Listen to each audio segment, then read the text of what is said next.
Brian, I don't know a lot about you. I was going to introduce you, but I'll let you introduce yourself because all I know is you're from Northern Italy, and I'm going to be visiting you in person, hopefully in January, and you've been doing some cool things. I'm Exactly. going to Thanks mute and for let you take it from there. Is there a way to thanks for maximize the that. screen? You mean the little the top bar here? Should be fine, all right? I think you can see everything. Can we remove this? Yeah, we can see everything. Perfect. Well, thanks for letting me present today. My goal of today is to yeah, let you learn of my mistakes and also yeah, get some good feedback on my own project. I think it's a nice symbiosis.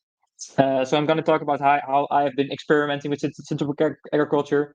I would not call what I've been doing like exact syntropic agriculture just because I'm starting out and I came from a different situation at first, a different context.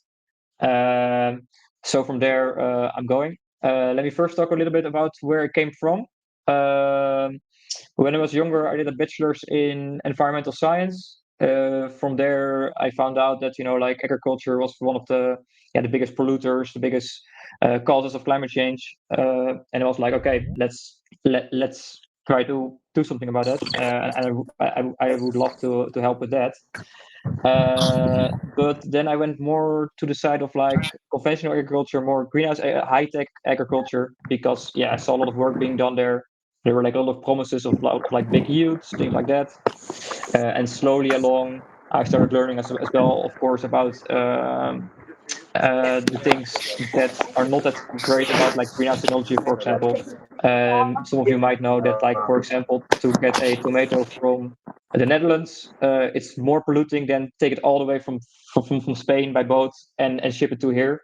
Just because most greenhouses in the Netherlands use a lot of gas to heat the greenhouse up. Um, so yeah, most of those things they don't tell you in the beginning. When they say look at this new high tech technology, and later on you learn about the drawbacks of it.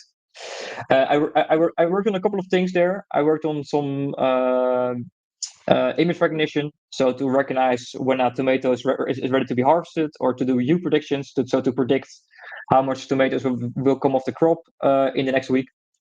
Another cool project I worked on was on like these little drones you see in the bottom corner. They fly in the greenhouse at night to hunt insects, sort of like artificial bats. Uh, and yeah, it was really cool to see at night, all these little red lights glowing up into the greenhouse, hunting insects. And it's a bit gruesome, to kill the insects this way, but it was a much better alternative than the spraying uh, that was used before, especially on these mods. Uh, but yeah, the thing I was really missing with all these cool technologies was the holistic approach. Like, for example, these hue predictions, these robots. We try to solve a problem, but it's only solving labor. With these drones, we try to solve like the pesticide issues, but we're only solving, the pesticide issues. So no broader way of solving of solving like what agriculture is causing to the world at the moment. So I was thinking, I wanted to do something else. Then I learned about food forest in the Netherlands. The guy in the bottom left corner you see over there is Wouter van Eck. He is one of the pioneers in the Netherlands. There were a couple of pioneers in the Netherlands, but he's one of those that maybe 15 years ago, 20 years ago, I was working as well for Wageningen University, the same university I was with, which is quite a outstanding university in agriculture in the world. But yeah, he was also working for these on these conventional projects. So one of the projects he was working on, for example, he was in Africa and trying out like new varieties of maize or corn just to try to get it working. And he had sort of the same. Um, yeah, he saw the same thing as Aaron Gotch. He was really trying to make these new varieties of corn, for example, and it just was not working. Like the climate was getting worse and worse, and whatever they tried, they were fighting a losing battle. And he was kind of agreeing with that, and he was arguing with one of these researchers. And then one of these researchers, like he pointed because they were in like a valley, and one of the researchers pointed into the forest, where some people were living as well. And he was saying, if this is not working, do you want that? And then he looked and he saw, the forest with some villages in it. But these people in the forest, I don't know which country it was, but yeah, they were living quite symbiotic as well with the area around them, like with the forest. So then he decided to bring the same concept to the Netherlands, and he started Ketelbroek, which is like I think a 2 hectare plot right next to Germany. And he started to plant many things in between, really trying to do forest farming. And yeah, it worked out. So for me, I saw there was a local food forest as well called Food Forest Vlaardingen, which is close to my house. You can see it on the right side. And yeah, in the beginning, many food forests in the Netherlands started off quite, you could call it romantic, I think. No straight lines, a lot of things mixed in between. But what I noticed, with that approach is that a lot of things started to become, you couldn't really find them. Some trees were getting covered by others. The overview was sort of gone with these romantic food forests. And also one of the philosophies I think also by Wouter van Eck was that you should really let nature more alone. That's something really, on the opposite, I think, of Syntropic agriculture as well. So really not try to intervene. If you have like get some pets into the forest, but don't walk off the paths. Do some pruning, but not too much. Have some, other plants than your fruit trees or your nut trees in there, but try to keep it limited as well. So many food forest projects in the Netherlands, when they try to scale it up, it didn't really work out. Like for example, the food forest in Vlaardingen, the one I volunteered at, had maybe 30 volunteers. It was a lot of work only for 1 hectare. And now, after like 8 or 10 years, there's a lot of fruit coming off. But at the same time, you're using 30 volunteers for 1 hectare, which is a lot. And I saw that a lot of plants were getting covered by grasses in the first years. Still there are some grasses in there covering some of the trees. And especially after 8 years, I think you want to get into a forest. One of the ideas I had when I was still in the Netherlands and I didn't have my own plot of land was, I saw this romantic food forest. I didn't see a clear way of it being managed. So I decided to create my own application to manage these food forests. So you can draw your plants on a map. You don't have to use Excel anymore or like a physical map. Of course, you can use a physical map because in the field it's much nicer. But when you start drawing things out and you make some mistakes, you want to maybe remove some plants, and maybe after 5 years you want to remove some plants and add some new ones. And if you then have a physical map, it's a lot of scratching things in, scratching things out. So I came up with this app, which was really nice. I'm still working on it. So please use it as well. It's free to use. But at the same time, I was trying to find my own place. And I was getting pushed out of the Netherlands sort of because I looked around a lot of projects, were only 1 hectare, which is quite some land, but for that 1 hectare, you need to look for a lot of subsidies, or you need to have at least 100K in euros, which is a lot of money. That's a lot of, apples, pears, or whatever to just buy a plot of land. So then I decided to look for Southern Europe because land prices were much cheaper. And also in the Netherlands, since the 60s, they have been making agriculture more efficient, with quotation marks, by farmers buying bigger pieces of land, farmers getting farmers getting removed from the system. So you only have like a couple of farmers with like big pieces of land, maybe hundreds of hectares, which caused that also the houses that are there are most of the time not connected to the land. Like you have one house with 100 hectares, or you have a separate house in the city. There is not much in between. I think in Italy or Portugal, you have much more where you can find like a house with maybe 2 or 3 hectares next to it, which is more convenient, I think, for Syntropic agriculture as well, especially starting at small scale. So I first look into Portugal because house prices are really cheap there. But I quickly noticed that a lot of projects there are getting burned because of forest fires. The situation is quite dire there. There's a lot of forest fires, and I just didn't want to risk it. Like plant my trees for 5 years and hopefully have them survive. But yeah, I saw a lot of projects go up in fire. Which I didn't like. So then I ended up in northern Italy, which has a lot of its native forest still, and so it was quite fire resistant. And also land prices were relatively cheap there. So I'm in the area of Piemonte, which is in the northwest of Italy. It is known for its forest, and especially for forest products. I think that's also one of the reasons why the forest is still there, because a lot of people take like the truffles, the white truffles you see right here, or the porcini mushrooms. I don't know the English name porcini, but yeah, some really nice products from the forest. And it's pretty hard, to artificially create truffles. So I think that's one of the reasons why they kept the forest, because they could use it somehow. Also, the area is known for its wine, mostly Barbera or some other wines, Nebbiolo. Some really good wines, and it's slightly north of me are all these wine areas, and south of me are all these forest areas. So I'm right in the middle of that. And as well, the area is known for its many hazelnut farms. Really nice as well. Unfortunately, 90% I think of those hazelnuts go straight to the company of Nutella. So yeah, that's a bit weird. Yeah, so I found an awesome house with only half an hectare of land, and quite sloped. So it was quite a challenge in the beginning.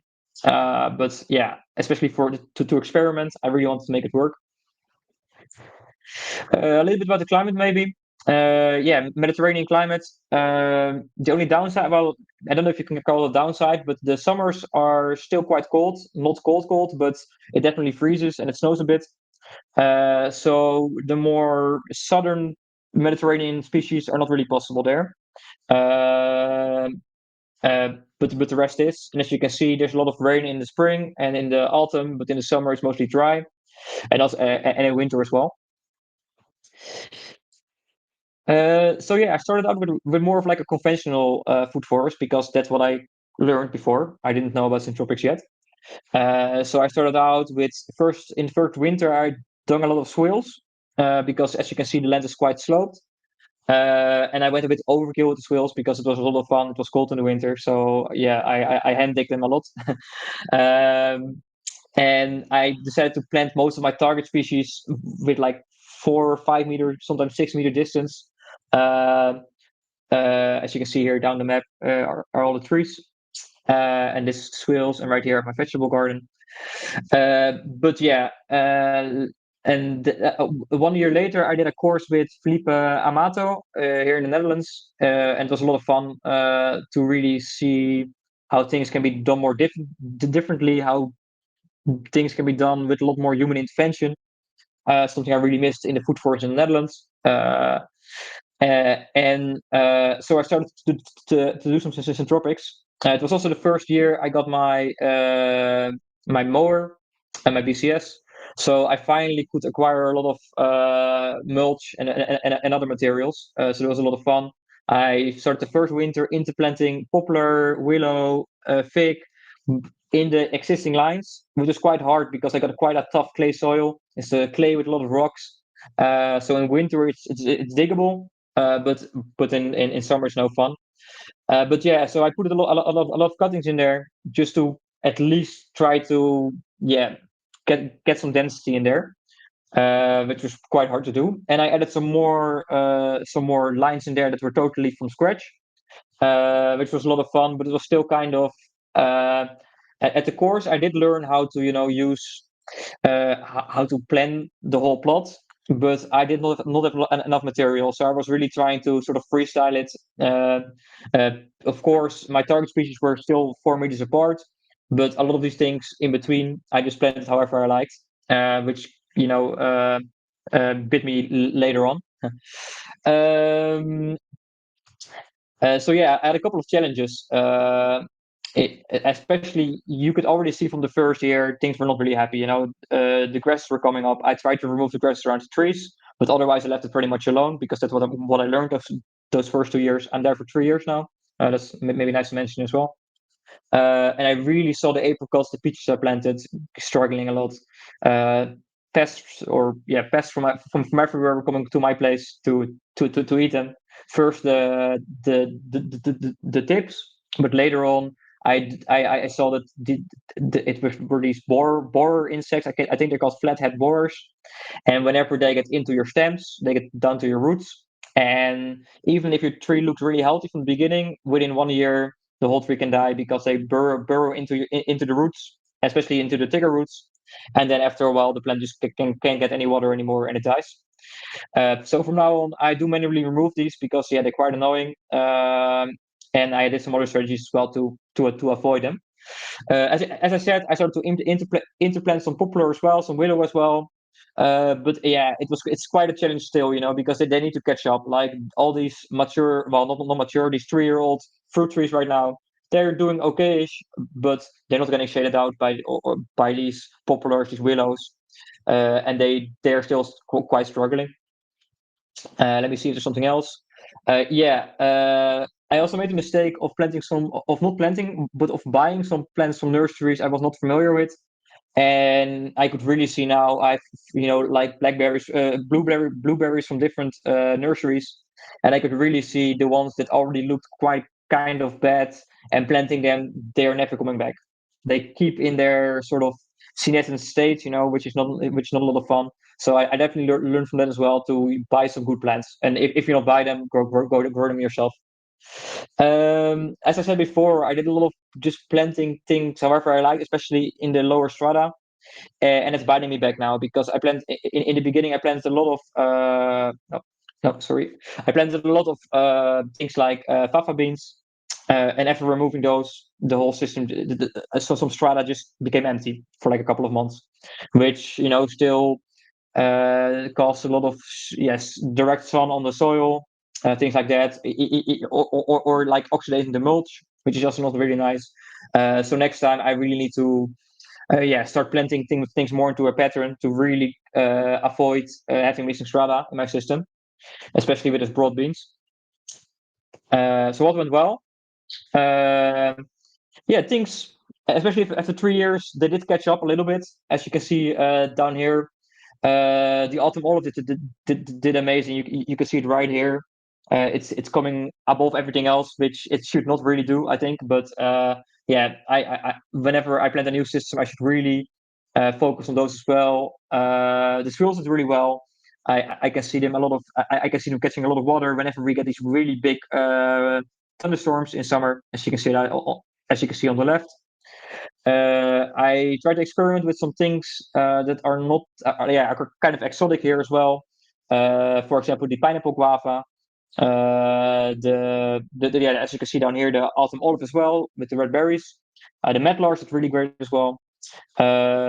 Something I thought it was a little bit too cold for in my climate is the strawberry tree, but it does phenomenal. Great growth, a really nice evergreen. I tried Polonia. I like mixed results with that. I think they don't really like the hard clay soil. You can already see the leaves are kind of yellowish, and that doesn't look really good. So I will experiment with them, but yeah, they're not the best. The kakis is really great as well, so I definitely want to continue with those as well. A couple of more things here as well: Szechuan pepper, Asian pear, figs, yuzu, kiwi berries. They all did kind of well, so I definitely want to keep experimenting with them. So here you can see the syntropic lines. Before here, these are the non-syntropic lines, but here are the lines I really went all in with what I learned from the course. And as you can see here, those Jerusalem artichokes in the first year do really great. They just really keep the soil covered. Down here as well, you can see some ricinus doing really well. You can see a pecan nut. I got these really amazing sunflowers from Jimmy and Aurora, also from the Syntropic group. Thanks for that still. And I could already see the first year compared to the first year of growing things conventionally that this is doing much better. I water it once a week, and I could already see that this is just 10 times as much greenery, especially in summer. As you can see here, I think this photo is from July, and the grasses are already dying. But yeah, the syntropic lines are really keeping strong. I amended the soil a little bit with goat manure and wood chips, but otherwise it's still the same soil. But yeah, things finally are starting looking really good compared to the first 2 years I had doing convention. I was doing things conventionally and was really like, oh, is this gonna be it? Am I gonna get a farm with yellow leaves my whole life? But yeah, doing things this way really showed the difference. So this year I acquired a new plot of land right next to the current piece of land. It's like my previous piece of land is 1,500 square meters. This one is 2,000 square meters. Yeah, sorry, I don't think I know the imperial units of that. So yeah, maybe get your calculator out. I created 10 lines on there. This summer I cut down a little bit of the early forest that was growing there. It was a grass field, but there were some young, mostly oaks on there as well. And I ordered some goat manure from the local farmer.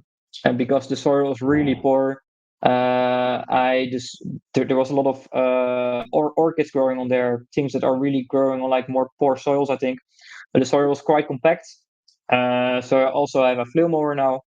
So hopefully, no, sorry, not flame mower, a rotary hoe. And I hope with this rotary hoe and with the goat manure, and the goat manure contains also a lot of hay, and I'm really hoping to put it into the soil to get a nice fluffy soil, so to start planting. Especially because this piece of land doesn't really have access to water.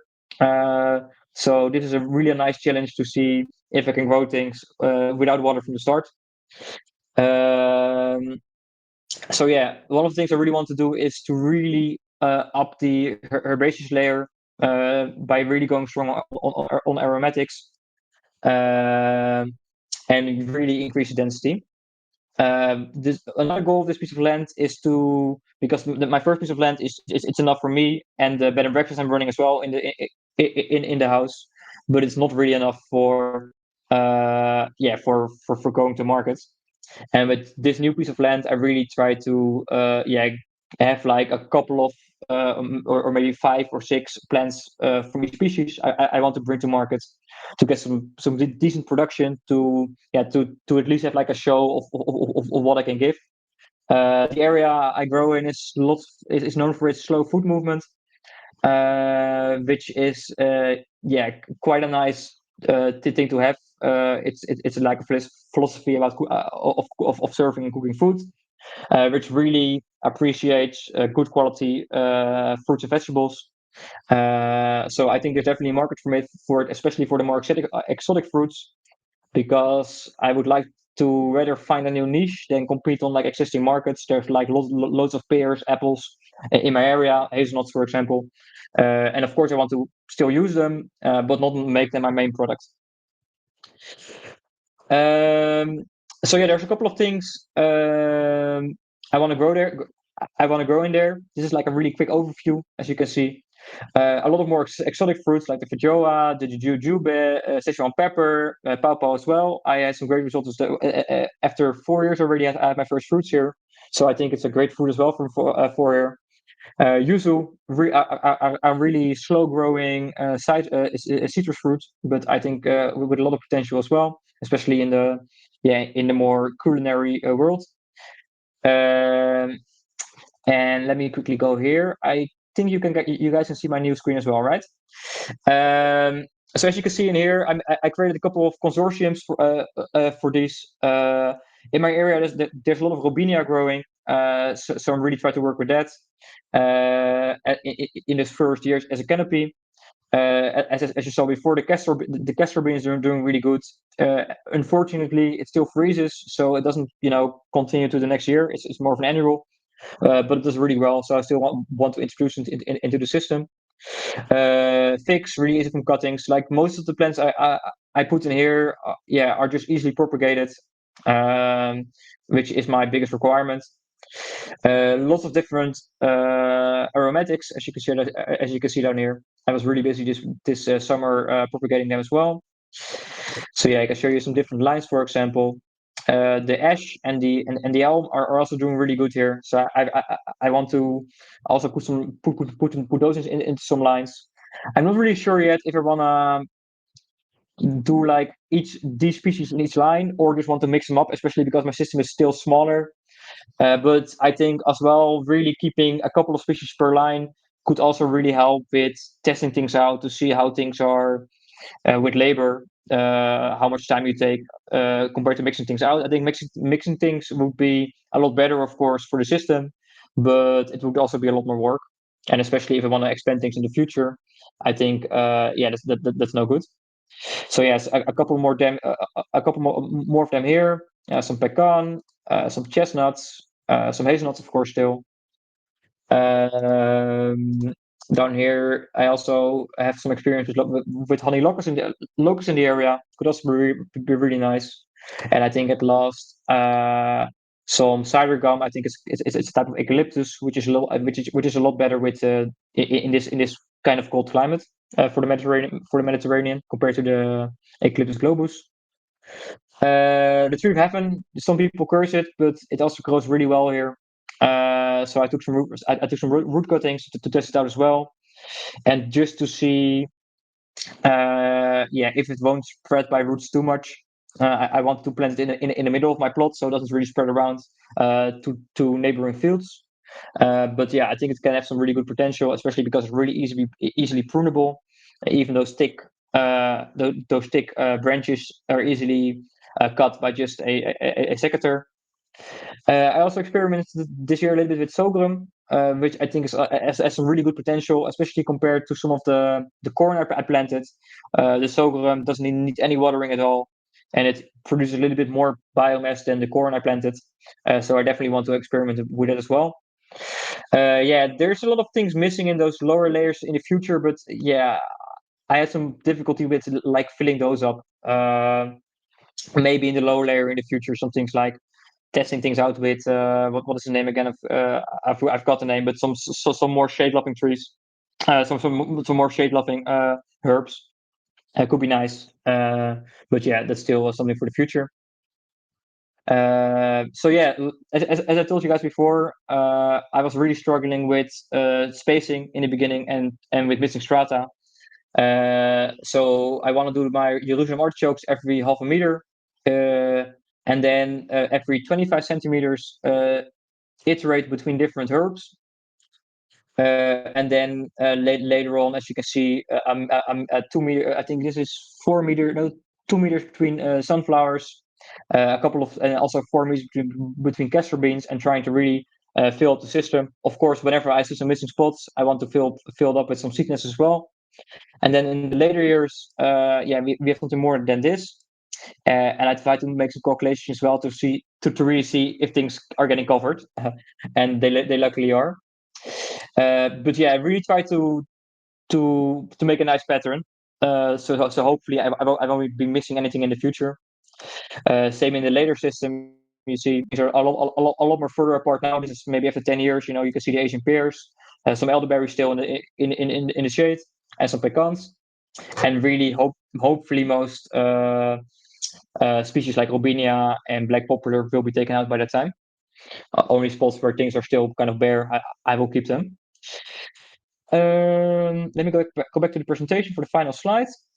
Yeah, I'm still planning on finding a space with like a little bit better land, because the land currently is quite sloped. And yeah, find something a little bit more suitable for me and for like a slightly bigger project in the future. And at the same time, yeah, try to keep working with these experiments I'm doing to see what works and what doesn't work for like a proper production. And at the same time, yeah, I'm still keeping working on Protura. The tool I just showed you guys, it's free to use, and I'm also always looking for more feedback. And I think that's it. 30 minutes, perfect. Thank you. Hopefully it's not too fast.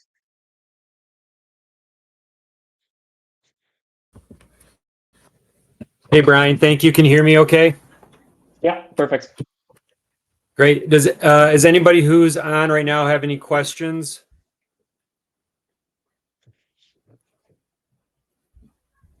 one question I had was you had as a title for your consortium lower layer, and I saw tunia in there, which I think is a type of mahogany. Is that the It's a idea? mistake, That's the layer it is now, but then it will be like upper layer later on. Sorry, I'm not on yeah. the screen there. I think it was a mistake. Yeah, they should be in the higher layer. Yeah, Tunia sinaceus, I think it's called. Yeah, the French onion soup tree. Yeah. Yeah, that one will be an upper layer. Yeah. And the last sort of graph you showed on your screen, that Maybe reshare it again. It's nicer. that wasn't to scale necessarily, or that was to scale, but showing over time. Yeah, this one here. Or is Yeah. that showing different areas of your system? I was a little confused at So the layout. this is sort of through time. So Through time. this first layout here is the first is the first year. I didn't Yeah, put it all together because it would get quite messy on the map. But like these three are all put together sort of, and this is between 1 year and 10 years, and then this one is after 10 years.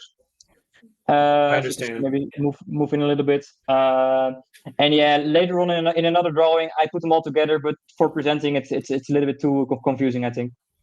And so the sun choke, is that in the interrow or in the tree line? The Jerusalem Yeah, artichoke. yeah. It's I'm still in doubt about that. Maybe I will just keep these two. I combine these two and put this one into like an X line. Um, because yeah, it can be getting quite busy in there, I think. But another thing is, I can really see the Jerusalem artichoke really performing well that first year.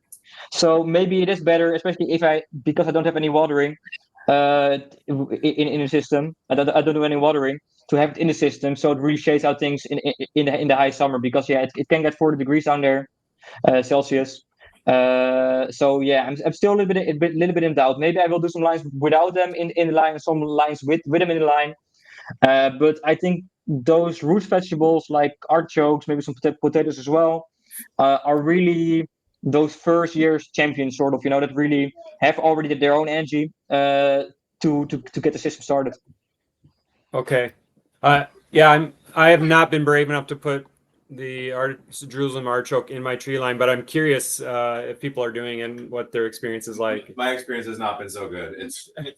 It takes a lot. You have to manage very frequently and Yeah. very intensely, and the stems will come up, a centimeter away from your target crops, and you have to go and manage. I'm back. Yeah. Yeah. Did you hear that response? Yeah, Okay. exactly. I hear that. One of the things I did experiment with last year, because I did plant it as well in the old plot, is that whenever I cut down the whole plant in early September, I really took a lot of energy from the roots. So the second year, it didn't come up as strong. The new stems are only maybe a couple of millimeters thick compared to the really thick ones you get when you plant them first. So I'm hoping by really removing all the biomass early September already, that it doesn't, or maybe before flowering even, because in Italy the plant flowers in September. So cutting it all down in before flowering, I can really keep it from putting all this energy back into the roots. Okay, right.